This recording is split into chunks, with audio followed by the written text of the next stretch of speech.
Welcome to the Dressage Today podcast, where you can find us talking about anything and everything dressage related.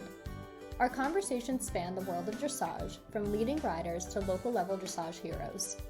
We're talking training advice, showing tips, and sharing stories to inspire your own dressage journey. So tune in, then tack up. Hi everyone, I'm Julia Murphy. I'm the co-host of the Practical Horseman podcast. I'm stepping in for Aviva and Stephanie this week while I'm in Herning, Denmark for the 2022 FEI World Championships. Not only am I lucky enough to be here, but I also got to talk to US team member Adrienne Lyle so that I could share it with you all. When I spoke with Adrienne, she was enjoying an off day from competition. I say off day in air quotes because we all know that riders never really get a day off. But regardless, Adrienne sat down with me to discuss her experience thus far at the 2022 World Championships, including her 2 rides so far in the Team Grand Prix and the Grand Prix Special. She also gave a teaser about her Grand Prix freestyle test for the final day of dressage competition, which is tomorrow, August 10th. Before we dive into our conversation, I'd like to thank the sponsor of this episode, VitaFlex, and share their message. In competition, there's a fine line between where you were yesterday and where you are today and where you'll be tomorrow. It's the line we push ourselves to chase and cross. VitaFlex Pro can help you get there. Our equine nutritionists, veterinarians, and scientists are dedicated to developing the best supplements you can give your performance horse. That's our fine line. What's yours? Now, enjoy the conversation with Adrienne. So, just wondering, how is your experience here in Denmark? Are you enjoying it so far? What do you think of Studery Ask, the stadium, and this whole area that the event is held on? Yeah, I think they've done a phenomenal job. We heard really positive things coming into this. That, you know, they really knew what they were doing here and how to host a championships, and that's definitely proven to be true. The venue is really large, which is nice, like the barn areas. Lots of hand grazing areas, hand walking, very horse friendly that way. And certainly for the public, it looks like on the spectator side, it's just phenomenal. They've really gone above and beyond, and that's really fun to see them, engaging that much, making it that much more exciting for the spectators to be here. Yeah, I think it's typically a soccer stadium, so it's a cool place because I think it's already built for spectators, and knowing how many, I think they said like 200,000 people were going to be here, Yeah. So they definitely picked a good spot to accommodate everyone and make sure everyone has a good experience. So just touching on your rides over the past few days. So you've done the Team Grand Prix and the Grand Prix Special now. Can you say what you thought about those 2 rides? Yeah, so our main goal in coming here as a team was to secure an Olympic berth for our country. So in order to do that, we had to finish in the top 6 teams. This is a really competitive field. We were able to accomplish that. So that is like a huge relief and something that we're really proud to be able to do for our country. My Grand Prix ride was great. Other than the canter zigzag, he kind of got his legs tangled up at one point, and we got in a kerfuffle, and so unfortunately that brought our score down from below where he's capable of.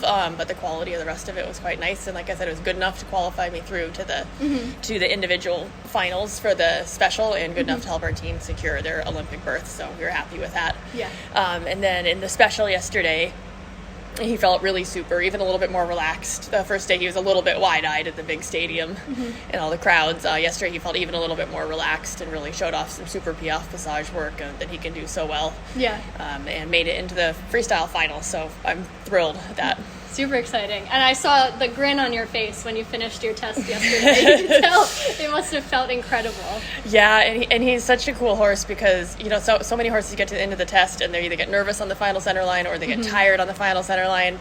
And he's just so special because by the time I get to that point and face him down that final center line, I pretty much could just tie my reins in a knot and let him do the rest. Like, he loves that. He just eats it up on the last, and so you can't help but smile when you get to ride a horse like that. And he felt super, and that's really what I was going for, to have that feel in the ring. I took the cutest video of you two when you salute, and he is listening to his ears are on the side of his head, and he's like, ooh, these people are all cheering for me. Like, he's so proud of himself. It was the cutest expression. He loves to have an audience, for sure. He absolutely does. Can you tell us a little bit more about his personality, like in the barn, at home? He's a total gentleman. He's a stallion, but he's like the kindest soul. He's very much people-oriented. He's always tuned into his humans and what they're doing. He keeps a very strict napping schedule. Anyone that follows him on Instagram knows 10 o'clock every day he goes down for a nap, no matter where he is in the world. And that's just kind of his personality. He's pretty laid back until you pull him out to compete, and then he's all business. And like I said, he really does like the crowds. He loves big atmospheres. He loves showing off, and he kind of gets it. He gets that this matters and when it matters. Yeah, that's awesome. And then as far as his training routine when you're home, what are some things that you always keep in your repertoire to keep him fit and ready for tasks such as this? So he's 15 now. I've been riding him now for 7 years. So at this point in his life, he really knows his job pretty well.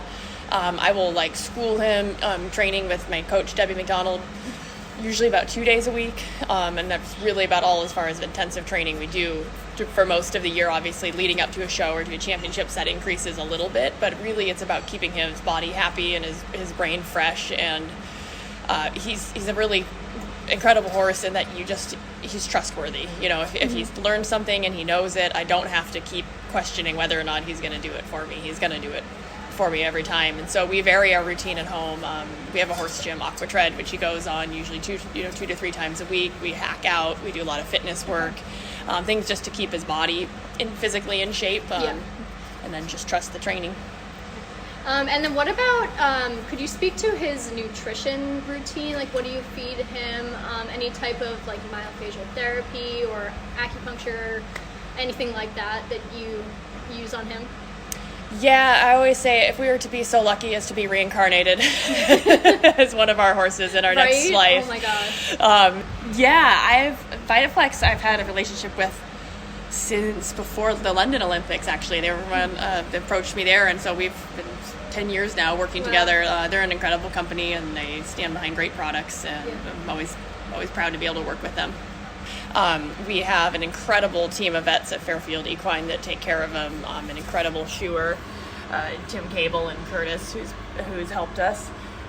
We also have an acupuncture physiotherapist, Dr. Holland, who actually travels with us to competitions as well, and so she sees him on a regular basis here, and all those things really make a difference. And so I think, to me, they're really important that we treat them like we would any other top athlete. Yeah, no, I mean, like you said, if we could just be reincarnated. Yes. I think we all treat our horses better than we treat ourselves. That's for sure. Sometimes. As it should be. That's okay. Yeah, I know. It's okay. I mean, how can you not look at them and treat them like that? They're just so incredible.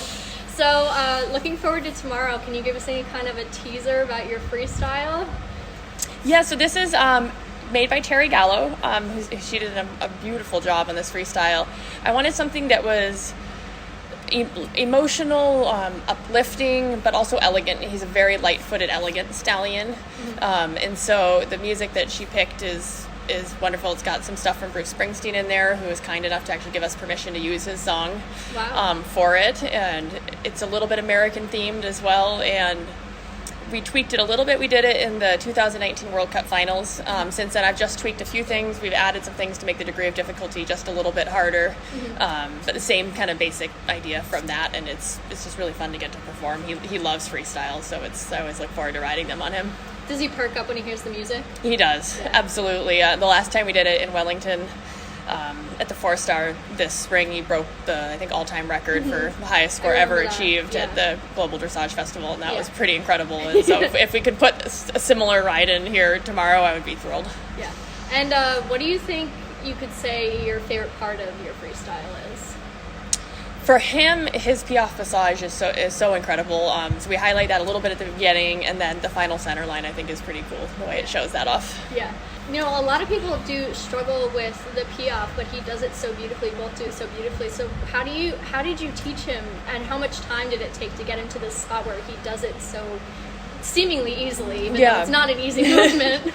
I think the thing with the Piaffe is that it takes, like you said, time, and that's the major factor. And just because they have the talent and ability to do a few steps when they're younger, you have to be really, really careful to not push them past what they're capable of strength-wise in that moment. Biomechanically, the amount of loading that goes on in the hind legs and the amount of balance and strength they have to have. So, if you were to take a little snapshot of his Piaffe throughout the last 7 years, it's for sure progressed. And I think the most important thing has been to accept where he was at that level of training and where he was comfortable, because it's a movement that you can easily get them worried in mentally. And so to kind of read and realize he will always try his hardest. So if he's not giving it, in the training process, if he wasn't able to complete what I asked, it was because he couldn't, not because he didn't want to or because he was being disobedient. Right. And because it's been such a long, slow process, I think now he's very secure in it, and he knows that I will not push him past what he's physically able to do. So if I ask him to do something now, he believes that he can do it.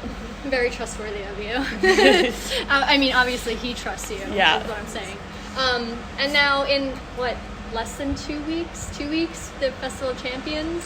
Yeah, right? I believe it's 6 days after I get home. Yeah. So that's a quick turnaround. We'll be home on August 13th. I'll fly just directly from here. Our groom, Morgan Klingon-Smith, will travel with Salvino to the holding facility in Germany for 2 days and then fly back with him. And so I'm going to get a 2-day head start on them so I can get home. I've got 2 young horses that qualified in the 4- and 5-year-old championships. And also my assistant qualified in the U25.